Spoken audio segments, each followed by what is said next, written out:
já falamos do Anaximandro, já falamos do Anaxímenes, já falamos do Tales, né? Agora vamos falar do Heráclito, tá?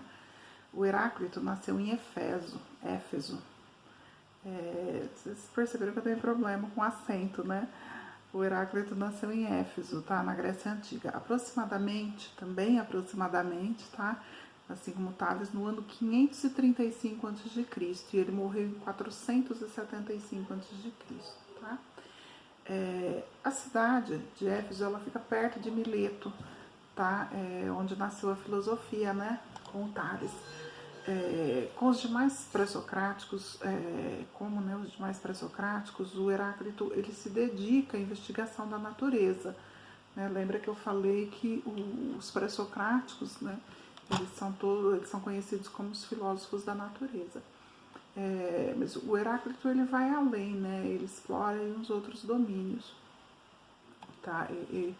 Como a política, a ética, né? Ele fala bastante disso também. Ele é lembrado pela sua afirmação de que tudo flui, né? Eu vou explicar para vocês, tá? O Heráclito, ele não era uma pessoa muito sociável, né? Ele era meio recluso, né? Ele dava a impressão que ele não gostava muito de pessoas, né? Ele tinha um certo...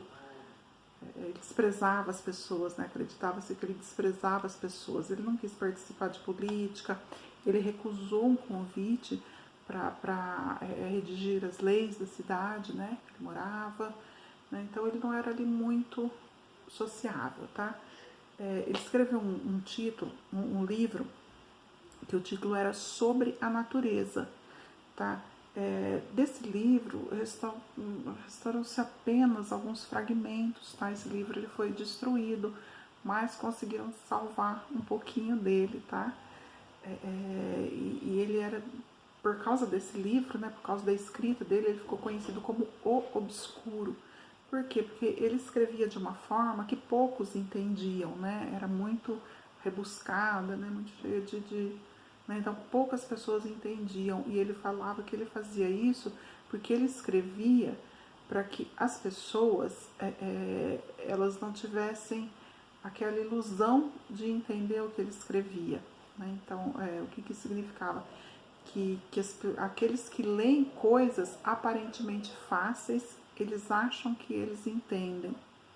Então, para as pessoas entenderem ali o que ele queria falar, a pessoa tinha que entender as coisas difíceis. Então, ele escrevia assim, de forma bem difícil de entender, tá? Mas apesar de obscuro, tá? Os escritos dele tiveram ideias muito valiosas para a filosofia, até para a ciência, né? Então, vamos lá, né? O Heráclito, ele acreditava que tudo flui, né? Então, daqueles fragmentos lá que existiam daquele livro, tinha um muito conhecido, né? Que eu vou ler aqui o pedacinho para vocês. Não se pode descer 2 vezes o mesmo rio, e não se pode tocar 2 vezes uma substância mortal no mesmo estado, pois por causa da impetuosidade e da velocidade da mudança, ela se dispersa e se reúne, vem e vai. Nós descemos e não descemos pelo mesmo rio, nós próprios somos e não somos. Aqui eu vou fazer uma pausinha para vocês. Aqueles que usaram, né, assistir WandaVision devem lembrar ali né, da teoria do barco do Teseu, né, que o Visão falou pro Visão, o Visão Vermelho falou pro Visão Branco, né? Isso seria basicamente a teoria do barco de Teseu, tá? Então, o que ele quer dizer com isso? O rio que passou por ali, ele já não é mais o mesmo rio que ele vai ser daqui 5 minutos, porque aquela água já passou, já era, né? Então agora vem outro rio. Aquele que você vê ali já é outro rio, são outras águas, não é mais aquela água, tá? Então, quando você chega num rio ali que você já conhece, que você já conheceu em outra ocasião, você não pode afirmar que aquele é o mesmo rio, né? Ali como o barco do Teseu, né? Aquele barco que saiu. Quem não sabe da teoria, depois me fala que eu explico, tá, gente?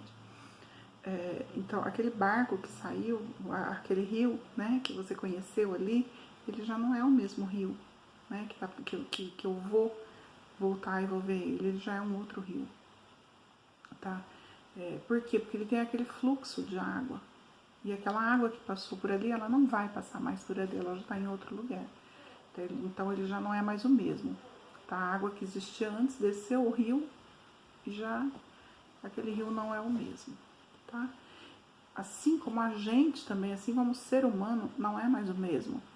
Você pode afirmar que você é quem você era há sei lá, 10 anos atrás, né? Quando você tinha 6, 7 anos? Não, né? Você mudou muito, você já é outra pessoa. Até fisicamente, né? Você cresceu, você tem novos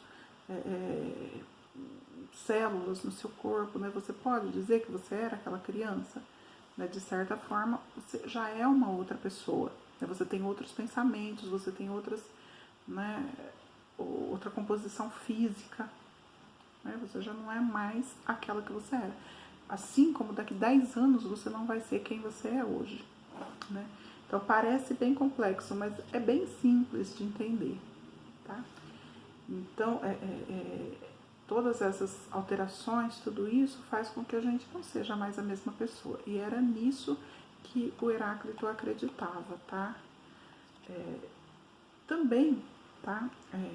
Ele acreditava que existia uma mudança constante, né? Claro, né? É isso que ele afirma nessa teoria.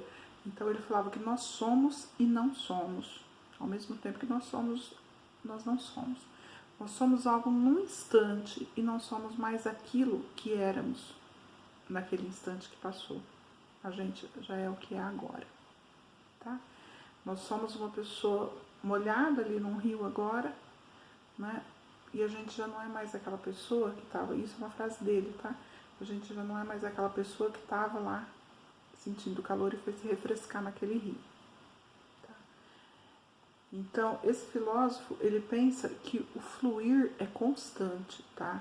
Ele não é só uma característica da vida dos humanos e dos rios, mas na realidade tudo flui, né? Toda a natureza, tudo flui, né? Tudo está em constante modificação, tá? Permanente, tá?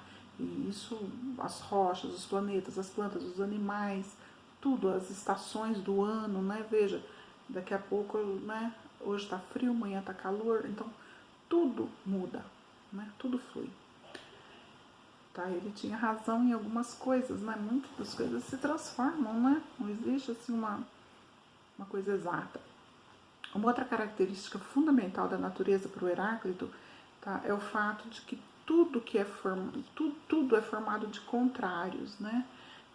Tudo é ali o yin, o yang, né? O preto, o branco, tá? O bem, o mal, o novo, o velho, o seco, o molhado. Então, tudo é assim sucessivamente, tá? Então, isso seria retratado como... Desculpa, gente, meu alarme. Isso seria retratado como uma guerra, né? Entre uma coisa e outra, sempre. Uma guerra entre os contrários, né? Só que essa guerra, ela não seria uma guerra que causaria desunião. Pelo contrário, ela seria uma guerra que causaria união, tá? Porque o que acontece? Ela fundia tudo em um. Sabe? O bem e o mal seria fundido em uma coisa só, né? O preto e o branco, o jovem e o velho. Por que ele falava isso? Porque ele pensava que as coisas têm sentido graças aos contrários, né? A doença, ela se torna doce na saúde, ou seja, você não saberia o que é saúde se não existisse a doença. Tá? Você não saberia o que era fome se não existisse a saciedade. Você não sabia o que era cansaço se você não tivesse o repouso. Né? Você não conheceria a justiça se não tivesse a injustiça. Entendeu? Então as coisas se completavam e uma coisa dependia da outra. Né? Se não existissem as doenças, por exemplo, a gente não daria valor à saúde, não é verdade? Se não existisse, sei lá, se não existisse morte, a gente não daria valor à vida. Né? O que seria da vida? Seria uma coisa banal, né? Então, e para ele, o fogo seria a origem de todas as coisas, né? Lá para o Tales foi a água, para o outro Éperon, né? E o ar, para ele seria o fogo, tá? Assim como os outros, né? Ali, ele pensava que o elemento básico da natureza, né? O elemento que constitui todas as demais coisas seria o fogo, tá? Ele dizia que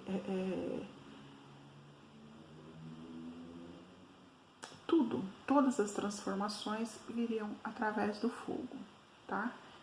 E desse elemento, ele também não explica de que forma o fogo se transformaria nas outras coisas, mas ele defendia que o elemento principal ali seria o fogo. Combinado? Próximo vídeo, Pitágoras.